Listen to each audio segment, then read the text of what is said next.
Today I'm going to show you how to fix a mailbox door if the door hinges are breaking or the little self tapping bolts they have them in them come loose. It's actually a pretty simple process. All you need is a little screw kit with some washers, maybe even a little Loctite, which will actually help you.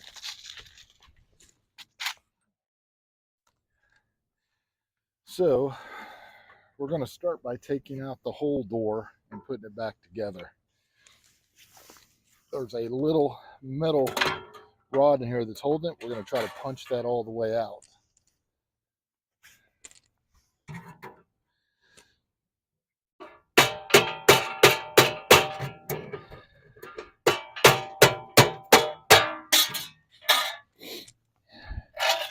And then flatten your ends correctly.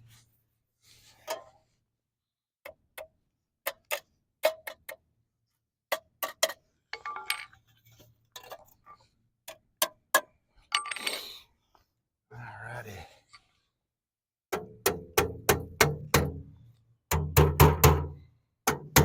Knock them back into where they're even. That will probably work.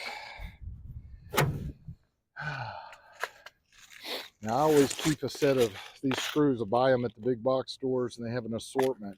What we want is we want this to be able to actually move freely. So we're going to use some washers in between. Actually quite a few washers. And some nuts. So I'll start by putting a washer on one. Put it into place.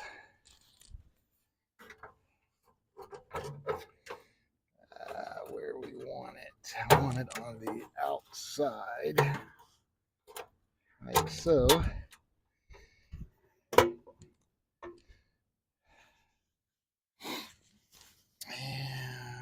let's see, ones I want to be here. Just like that. So I have a washer to allow it to actually spin. And we want a washer on the back side. Now it can rotate if I don't over crank the nuts.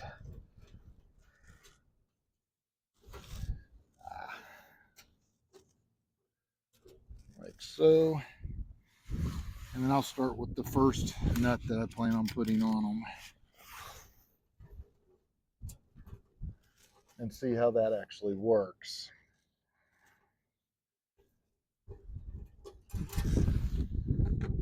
Use a good deep socket. This one is a 3/8. I just don't want to over tighten. To lock it into place, we'll use the second nut up against it so it can't just fall off. You can also use a little Loctite here.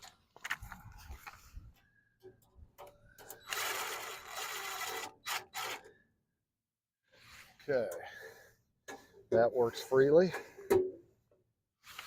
So let's now put on a second nut to lock it into place. I'll give you a close-up in a second of the nuts so that you can see. Alrighty.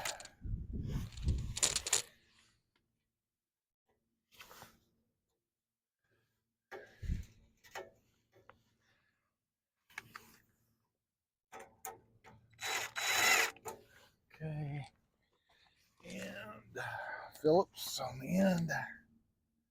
Hold it tight.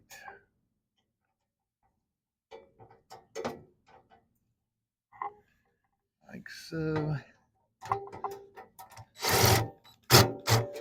Actually, I'm going to have a smaller Phillips.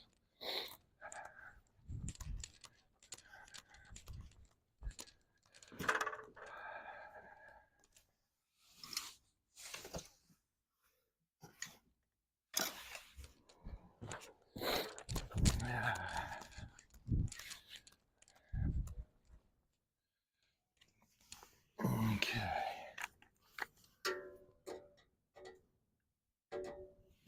we go. And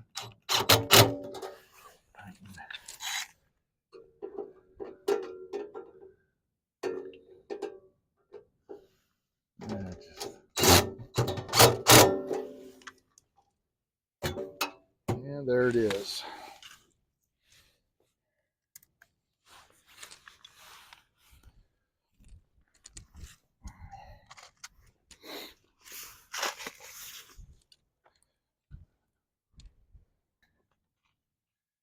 And you have an assortment, all kinds of washers, nuts, self-threading, just all different sizes. I usually carry 5 or 6 different boxes of these.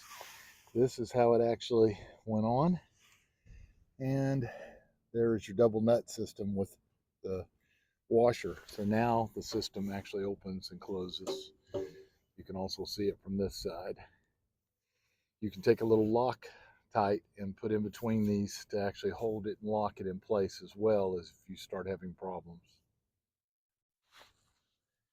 Well, we want to really make this look like new, so we are going to put a little coat of paint on it.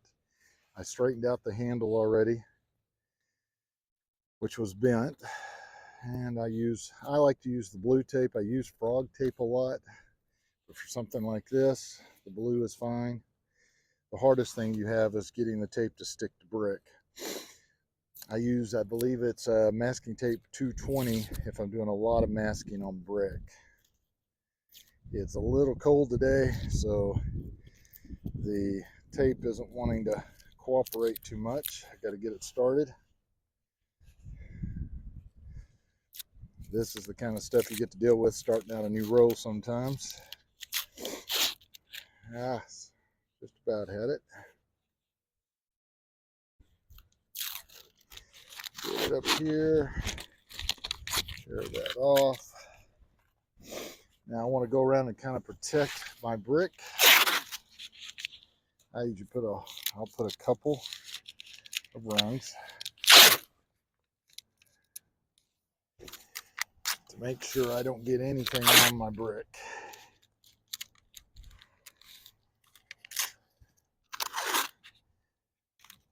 Couple of rungs, couple of rolls, however you want to say it.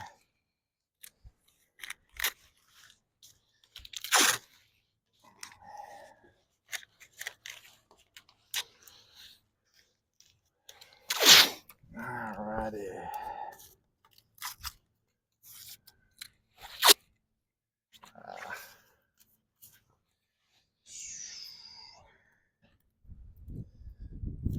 Okay.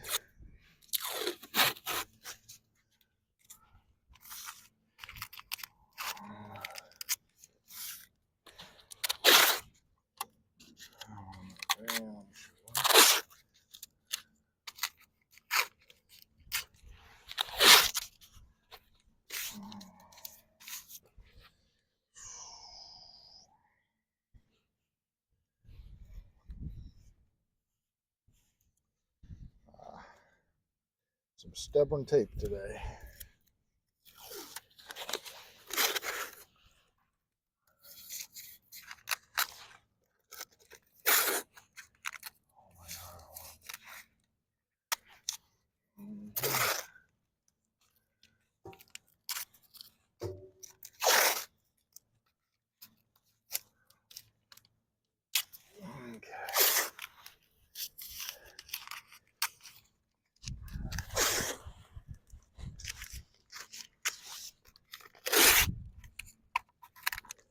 A little bit of tape is a lot cheaper than sitting here trying to clean all this up after.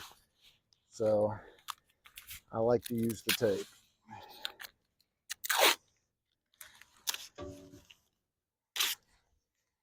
Okay.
So it's better to do a one thin coat and let it dry a minute and then come back and do a little more. That way you don't have a lot of runs and it looks good.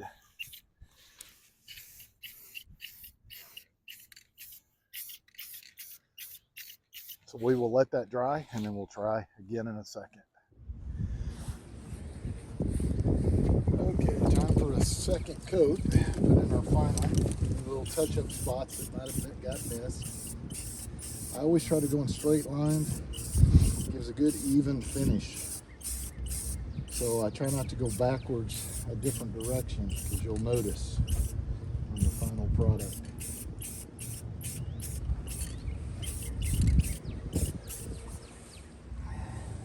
Gently.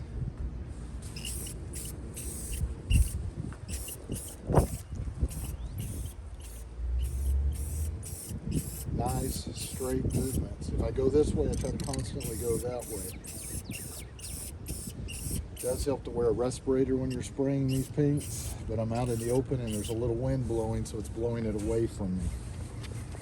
And look underneath real good for any rust spots, things that you might have missed.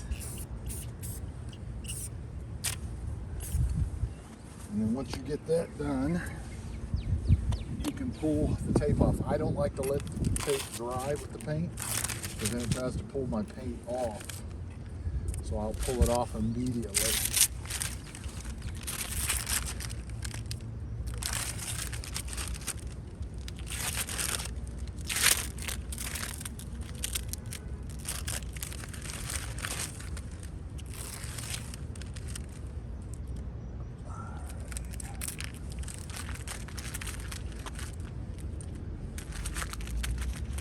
This is a little tricky because it's going to want to try to pull your paint.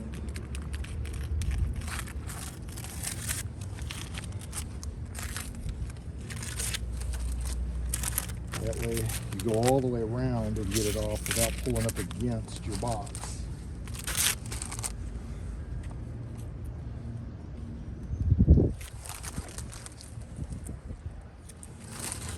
There you go, old mailbox now looking new.